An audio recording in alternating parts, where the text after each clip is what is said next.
Good morning. मैं doctor लाज, assistant professor, government college Kosli. आज का हमारा विषय है कबीरदास। कबीर संत काव्यधारा के प्रवर्तक थे। इनका जन्म 1398 में हुआ और इनकी मृत्यु 1518 में हुई। लोई इनकी पत्नी का नाम था तथा कमाल और कमाली दो इनकी संतानें थीं। कबीरदास एक समाज सुधारक कवि के रूप में जाने जाते हैं, एक क्रांतिकारी कवि के रूप में जाने जाते हैं। इन्होंने समाज में जो भी बुराइयां देखी उसी के प्रति आवाज़ उठाई, चाहे वो किसी भी प्रकार की बुराई है। इन्होंने जाति, धर्म, संप्रदाय किसी के साथ कोई भेदभाव नहीं किया। सबसे पहले इनकी साहित्य की जो विशेषताएं हैं उनमें आता है निर्गुण ईश्वर की उपासना। इन्होंने निर्गुण भक्ति की। कबीरदास का मानना था कि जो परमात्मा है वो निर्गुण है। एक सगुण होता है, एक निर्गुण होता है। निर्गुण का अभिप्राय है निर्गुण, जिसका कोई गुण ना हो, निराकार, अजर, अमर, अलक्षित, परंतु घट घट व्यापी, कण कण में बसा हुआ, ऐसा स्वरूप है निर्गुण ब्रह्मा का। तो क्या कहते हैं कबीरदास? निर्गुण राम जप हुरे भाई, अविगत की गति लखी न जाई। उसके बाद कहते हैं पार ब्रह्म के तेज का कैसा है उन्मान, कहिबे को शोभा नहीं देखा ही परवान। कि देखने से ही प्रमाणित होता है कि वह निर्गुण ब्रह्मा कैसा है, कैसा उसका स्वरूप है। उसके बाद कहते हैं कस्तूरी कुंडल बसे, कस्तूरी कुंडल बसे, मृग ढूंढे वन माही, ऐसे घट में पीव है दुनिया जाने नाही। कि जो निर्गुण ब्रह्मा है वो हमारे घट में, हृदय में बसा हुआ है। जिस प्रकार से मृग वन में घूमता रहता है, उसे पता नहीं होता कि कस्तूरी उसकी नाभि में बसी हुई है, उसी प्रकार से हमें भी नहीं पता कि जो ब्रह्मा है, जो परमात्मा है, वो हमारे अंदर ही निवास करता है और हम उसे ढूंढने की कोशिश करते रहते हैं। कहीं मंदिर जाते हैं, कहीं मस्जिद जाते हैं, कहीं गुरुद्वारा जाते हैं। इसलिए कवि कहते हैं कि परमात्मा को बाहर जाकर ढूंढने की आवश्यकता नहीं है, वह हमारे अंदर ही निवास करते हैं। उसके बाद क्या कहते हैं कि ज्यों तिल माही तेल है, ज्यों तिल माही तेल है, ज्यों चकमक में आगी, तेरा साईं तुझ में है जाग सके तो जागी। कि हे मानव, जागो और देखो, तुम्हारा जो परमात्मा है वो तुम्हारे अंदर ही निवास करता है। तिल के अंदर तेल का होना स्वाभाविक है और जो चकमक नाम का पत्थर होता है उसके अंदर अग्नि का होना स्वाभाविक है। उसी प्रकार से हमारे अंदर भी परमात्मा का होना स्वाभाविक है। उसके बाद गुरु का महत्व कबीरदास ने बताया है कि गुरु का जो महत्व है वो उस परमात्मा से भी ज़्यादा है। क्यों, कैसे? देखिएगा, गुरु कुम्हार शिष्य कुंभ है कि गुरु और शिष्य का जो संबंध है वो कुम्हार और घड़े के समान है। गुरु कुम्हार शिष्य कुंभ है, गढ़ी गढ़ी काढ़े खोट, अंतर हाथ सहार दे बाहर बाहे चोट। कि जिस प्रकार से कुम्हार जब घड़ा बनाता है तो बाहर से वो थापी का प्रयोग करता है, लेकिन एक हाथ उसका अंदर रहता है कि कहीं मटके को ज़्यादा चोट ना लग जाए। केवल वो उसे थापी का जो प्रयोग करता है वो उसके टेढ़ेपन को दूर करने के लिए करता है। इसी प्रकार से गुरु अपने शिष्य को धमकाता है, इसलिए धमकाता है कि ये सही रास्ते पर चले और अपने लक्ष्य को प्राप्त करे, मेरे शिष्य के अंदर कोई भी बुराई ना रहे। उसके बाद क्या कहते हैं कि जाका गुरु है आंधरा। कबीरदास का पूरा साहित्य प्रासंगिक इसलिए है कि कभी भी उसने कहीं पर भी आंख बंद करके विश्वास नहीं किया है, अंधविश्वास नहीं किया है। तो क्या कह रहे हैं कि जाका गुरु है आंधरा, चेला निपट निरंध, अंधा अंधा ठेलिया दो वो कूप परंत। कि अगर तुम्हारा जो गुरु है वो अज्ञानी है तो वो तुम्हें सही रास्ता बताने में सक्षम नहीं है। और ऐसे गुरु के लिए क्या कहा है कबीरदास ने कि ऐसे गुरु के पक्ष को तजत न कीजे बार, द्वार न पावे शब्द का भटके बारंबार। कि अगर तुम्हारा ऐसा गुरु है जो अज्ञानी है, जो मूर्ख है, उसका साथ छोड़ने में तुम्हें देर नहीं लगानी चाहिए। और आगे क्या कहते हैं कि गुरु गोविंद दोऊ खड़े, कि गुरु को परमात्मा से भी आगे माना है। क्या कहते हैं कि गुरु गोविंद दोऊ खड़े, काके लागू पाए, बलिहारी गुरु आपने जिन गोविंद दियो बताए। कि मैं तो बलिहारी अपने गुरु को जाता हूँ कि मुझे उस गुरु ने परमात्मा तक पहुँचने का रास्ता बताया, इसलिए गुरु का महत्व उस परमात्मा से भी अधिक है। आगे क्या कहते हैं, सतगुरु की महिमा अनंत, सतगुरु की महिमा अनंत, अनंत किया उपकार, लोचन अनंत हुगाड़िया, अनंत दिखावन हार। कि मेरे गुरु के कारण ही उस अनंत निर्गुण ब्रह्मा के मुझे दर्शन हुए हैं। पीछे लागा जाई था, देखिएगा कि पीछे लागा जाई था, लोक वेद के साथी, आगे थे सतगुरु मिला, दीपक दिया हाथी। कि मुझे मेरे गुरु मिल गए, मैं लोगों के पीछे पीछे चला जा रहा था, अर्थात भेड़ चाल में सम्मिलित हो रहा था। जैसे ही संसार वाले लोगों ने कुछ भी किया वो मैंने कर लिया। कोई मंदिर गया उसके पीछे मंदिर चला गया, कोई मस्जिद गया उसके पीछे मस्जिद चला गया, कोई व्रत करने लगा उसके पीछे व्रत करने लग गया। अर्थात मेरे अंदर विवेकशीलता नहीं थी। आगे से मुझे मेरे गुरु मिले, मुझे मेरे सतगुरु मिले, दीपक दिया हाथी, और उन्होंने ज्ञान रूपी दीपक मेरे हाथ में दिया, जिसके कारण मुझे सही और गलत की पहचान हुई। उसके बाद क्या कहते हैं कि अवतारवाद का विरोध। उस समय हिंदू और मुस्लिम आपस में लड़ाई झगड़े में व्यस्त रहते थे, लड़ाई करते रहते थे। तो उस समय की मांग थी और कबीरदास ने कहा कि कोई राम, कोई अल्लाह अलग अलग नहीं है, ये सब एक है, निर्गुण ब्रह्मा एक है। और क्या कहते हैं कि अक्षय पुरुष एक पेड़ है, अक्षय पुरुष एक पेड़ है, निरंजन बाकी डार, त्रिदेवा शाखा बहे, पात भया संसार। कि वो जो निर्गुण ब्रह्मा है वो एक ही है, उसे अलग अलग भागों में मत बांटो, चाहे हिंदू है, चाहे मुस्लिम है, चाहे सिख है, चाहे ईसाई है, सभी का परमात्मा एक ही है, अलग अलग नहीं है। उसके बाद प्रेम साधना पर उन्होंने बल दिया। और प्रेम साधना पर क्या कहते हैं कबीरदास, देखिएगा कि पोथी पढ़ पढ़ जग मुआ, पोथी पढ़ पढ़ जग मुआ, पंडित भया ने कोई, ढाई आखर प्रेम के पढ़े सो पंडित होय। कि हमें सभी से प्रेम की भावना रखनी है, सभी के साथ भाईचारे की भावना रखनी है। आगे क्या कहते हैं, प्रेम ने बाड़ी उपजे, प्रेम ने बाड़ी उपजे, प्रेम ने हाट बिकाए, राजा प्रजा जे ही रुचे, शीस दे ले जाए। कि ये जो प्रेम भावना है ना, ये बाजार में नहीं बिकती। राजा या प्रजा सभी के लिए ये एक भाव मिलता है, शीस दे ले जाए। अपने अहंकार को दूर करके हम इसे प्राप्त कर सकते हैं। आगे क्या, बड़ा ही प्रसिद्ध दोहा है, ऐसी वाणी बोलिए मन का आपा खोई, ओरन को शीतल करे, आप हुशीतल होई, कबीरा आप हुशीतल होई। कि हमें हमेशा मीठी बोली का प्रयोग करना चाहिए। दूसरों को तो शांति मिलती ही है, बल्कि हमें हमारे मन को भी, खुद को भी अच्छा लगता है।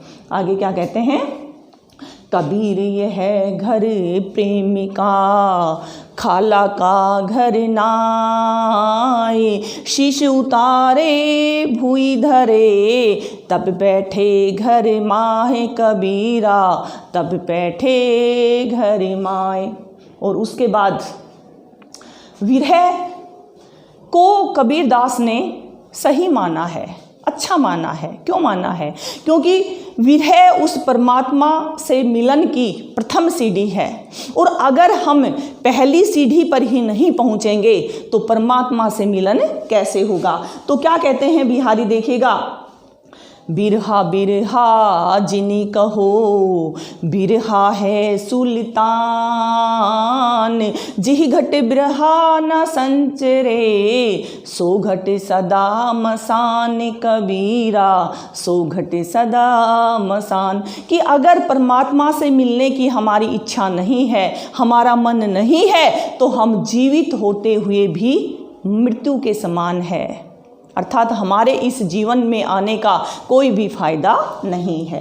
और उसके बाद क्या कहते हैं, इस तन का दीवा करूं, इस तन का दीवा करूं, बाती में लूं जीव, लो ही सींचो तेल जूं, कब मुख देखो पीऊ।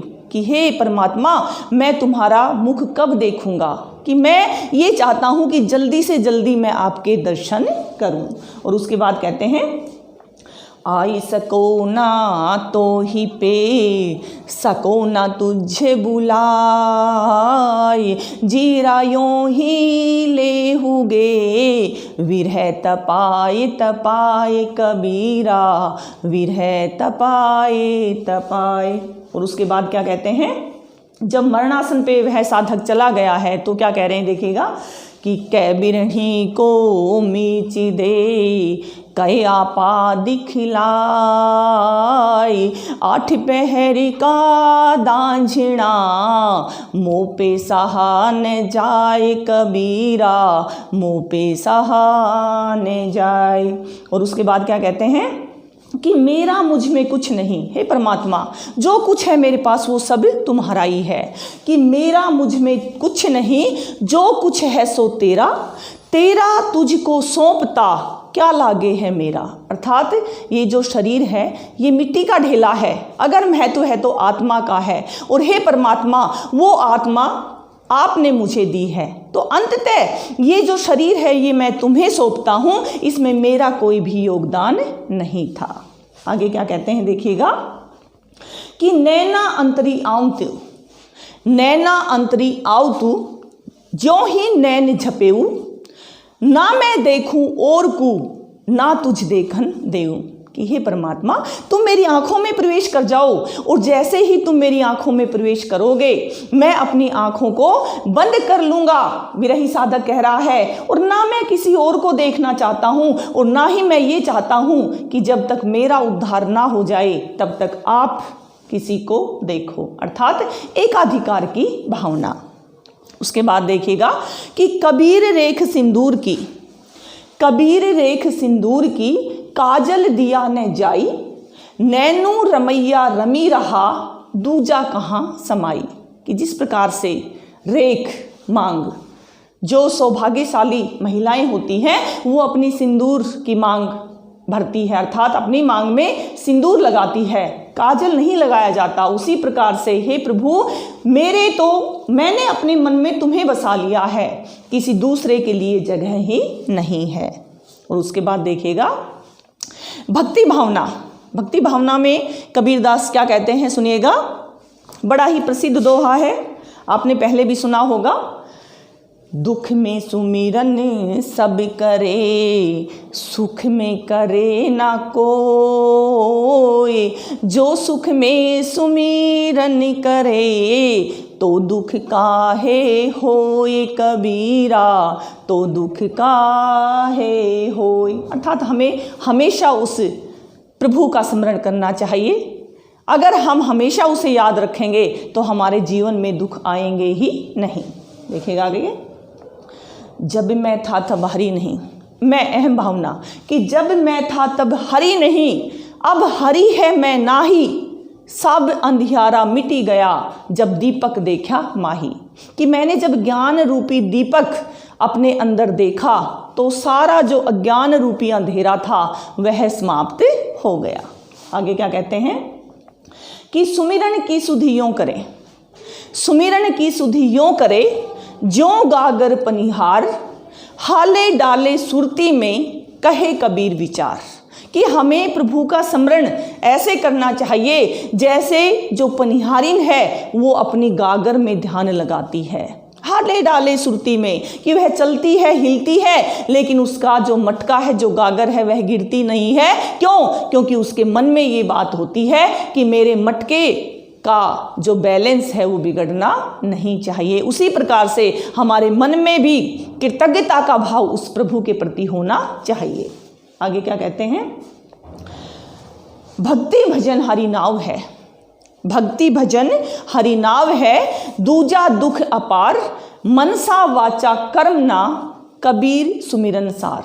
कबीरदास जी कहते हैं कि मन से, वचन से हमें उस प्रभु को हमेशा याद करना चाहिए। कबीर सुमिरन सार, कबीरदास जी कहते हैं कि यही हमारे जीवन का सार तत्व है, यही हमारे जीवन का मुख्य उद्देश्य है। उसके बाद क्या कहते हैं कि कबीर निर्भय राम जपी, कबीर निर्भय राम जपी, जब लगी दीवे बाती, तेल घटा बाती बुझे, सोवोगे दिन राती।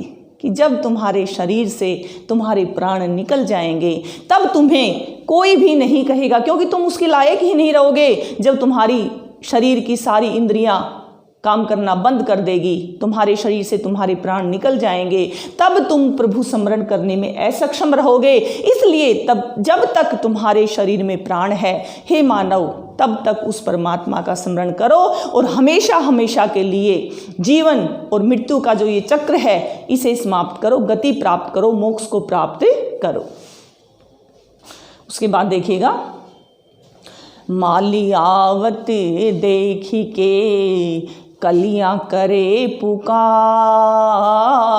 फूली फूली चुनी लिए, काली हमारी ही बार कबीरा, काली हमारी बार। कि जो विरहिणी आत्माएं हैं वो तड़प रही है परमात्मा से मिलने के लिए, कि हमसे पहले की जो श्रेष्ठ आत्माएं थी वो परमात्मा में उनका मिलन हो गया है और शायद कल हमारा नंबर आ जाए।